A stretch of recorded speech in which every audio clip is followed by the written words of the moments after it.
The tales of old, when monarchs held sway over their domains with an iron fist and a wicked sense of humor. As a lowly scribe in the court of King Louis XIV of France, I've had the misfortune of witnessing firsthand some of the strangest royal punishments in history. It was a brisk winter morning when I stumbled upon the king's chambers, where he sat enthroned like a god, surrounded by his loyal advisers and courtiers. His piercing blue eyes fixed on me as I approached, and I could feel his gaze like a cold draught on a winter's night. "Ah, peer," he said, his voice dripping with condescension, "I have a special task for you today. You see, one of my loyal subjects has committed the most heinous crime. They've been caught stealing a wheelbarrow full of manure from the palace gardens." I must admit, I was taken aback by this revelation. What kind of person would stoop so low as to pilfer poop? But His Majesty seemed quite amused by the prospect. "Now, peer," he continued, "I want you to record the punishment I shall inflict upon this scoundrel. Make it a tale for the ages, one that will be whispered about in hushed tones around the royal court." With quill and parchment in hand, I set out to document the king's decree. And what a spectacle it was! The accused, a burly man with a scruffy beard and a look of utter despair on his face, was led into the courtyard by the palace guards. The king, resplendent in his finery, strode out to meet him, accompanied by a pair of jesters who were armed with wooden spoons. Yes, you read that correctly, wooden spoons. It seemed that His Majesty had decided to inflict upon the thief a punishment most peculiar. He would be forced to eat a spoonful of manure for every step he took around the palace.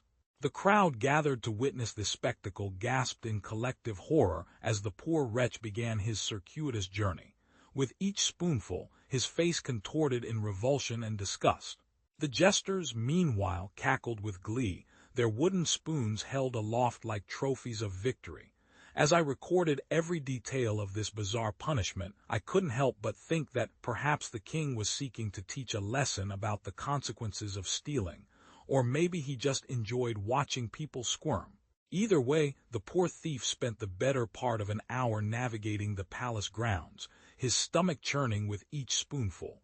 But alas, this punishment was merely a warm-up for what was to come.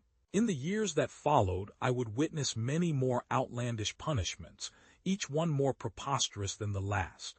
There was the time when King Louis's cousin, Charles II of England, decided to punish a group of rowdy tavern patrons by forcing them to drink a concoction made from the juice of stinging nettles and the milk of a goat.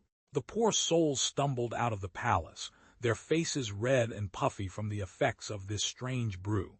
And who could forget the infamous case of Marie Antoinette's lady-in-waiting, who was caught sneaking into the Queen's bedchamber to pilfer her most prized possession?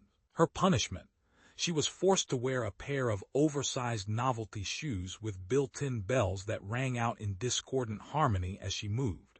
As a scribe, I've seen it all, from the king's courtiers being made to perform a choreographed dance routine while carrying buckets of water to the palace fountain, to the Queen herself ordering her ladies-in-waiting to don ridiculous costumes and prance about the palace like a troupe of royal jesters. But perhaps the most bizarre punishment I've witnessed was reserved for a particularly egregious offender, a young nobleman who had been caught attempting to sneak into the palace armory under cover of darkness. His crime: he'd planned to steal the king's own ceremonial sword, a priceless artifact passed down through generations of monarchs. The king, it seemed, had decided to exact a fitting punishment for this transgression.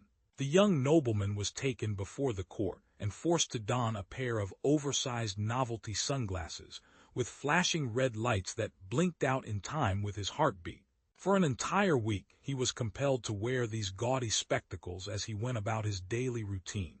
As I recorded each detail of this punishment, I couldn't help but wonder what secrets lay hidden behind the king's enigmatic smile.